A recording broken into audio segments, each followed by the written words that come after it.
She had a round, pale face, the usual exhausted face of the slum girl who is 25 and looks 40, thanks to miscarriages and drudgery, and it wore, for the second in which I saw it, the most desolate, hopeless expression I've ever seen. It struck me that they were mistaken when they said it isn't the same as them as it would be for us, and that people bred in the slums can imagine nothing but the slums. For what I saw in her face was not the ignorant suffering of an animal. She knew well enough what was happening to her, understood as well as I did how dreadful a destiny it was to be kneeling there in the bitter cold on the slimy stones of a slum backyard, poking a stick up a foul drain pipe. This is one of the many fantastic lines from George Orwell's 1937 book, The Road to Wigan Pier, which is basically two books in one. Almost exactly the first half of the book is George Orwell travelling around the cities of the north of England, Wigan, Coventry, maybe Birmingham, and Barnsley and Newcastle, I think. And he's travelling around like a travel writer would travel around some far distant country. And he's meeting the people, living with them, eating with them, sleeping in the same rooms with them. And he's kind of getting down into the lives of the British working class in the 1930s in a way that someone from his class and background never does. He was a Eton-educated man of the, quote, lower upper middle class.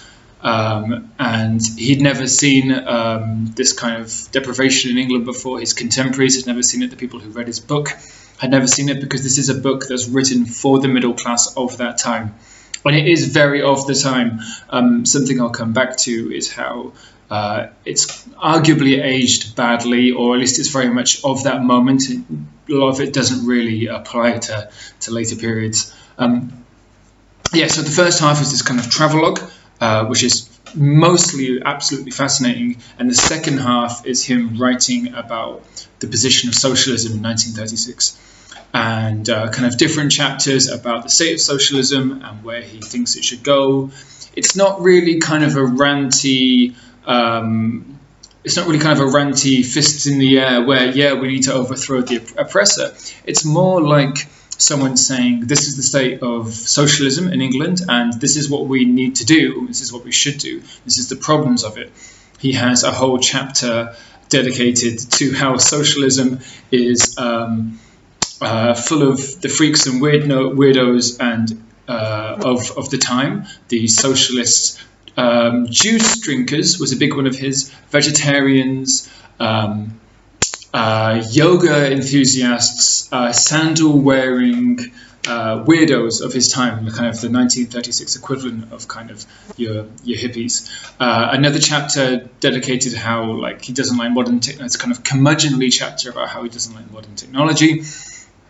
So that's kind of the second half, and a lot of that stuff was kind of the wind was taken out of the sails of a lot of that stuff by the Second World War, because it would completely change the kind of direction of politics in the 20th century. So his kind of prediction of the rise of fascism in the UK just never happened, and obviously the direction of socialism totally changed. The first half for me was the much more interesting part of the book. Most of that was really good. Certain parts of it he kind of gets bogged down talking about your average working man, he gets 2 shillings for this and has to pay 3pence for this and has to pay £4 for this. That wasn't super interesting. But when he goes down coal mines in the 1930s in England, when he kind of stays at a boarding house in England, when he's kind of hanging out with the coal miners, it's really, really super interesting, really fantastic. And the whole time, his writing is just really good. One of my favourite lines is describing the keeper of the boarding house that he's staying in, and he describes this guy as, he could chew over his problems like a cow chews the cud. The whole book is kind of just peppered with these really fantastic lines.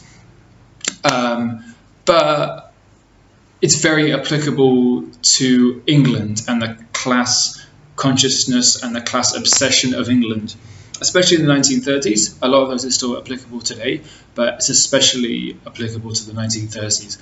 I honestly don't know how interesting this would be to an Mexican lady living in the year 2020, because it's so of its time and of its place, and of the peculiar, in every sense of the term peculiar, class obsession of the English.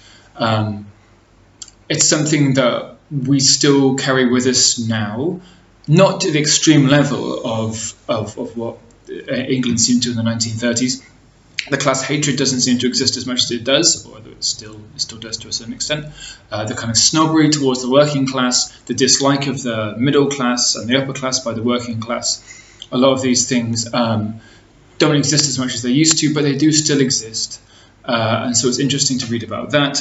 It's also interesting to read about some of the foibles and problems of socialism that existed in the 1930s that still exist now.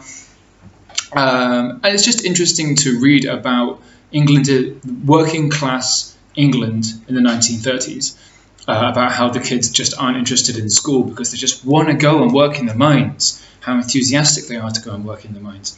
Interesting to read about how the miners would have a 3-hour walk through underground through the mines, bent over down these tiny mine shafts in order to get to work, and how they would do a 7 or an 8-hour work day, and they'd spend all the day kind of like digging with their shovels. But they do the entire workday on their knees because it was so low. So they spend all their day digging on their knees, and like how this kind of like changed the look of the guys.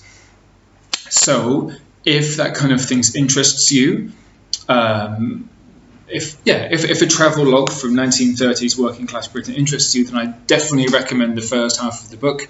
If a diatribe on British socialism in the 1930s interests you, then read the second half of the book, and if you can kind of get an interest for both, then read it. Orwell's writing is just really good. He's a fantastic writer. For me, it was interesting enough that I enjoyed it. It flagged a little bit towards the end because it just seemed kind of out of date. But broadly speaking, certainly the first half is fantastic.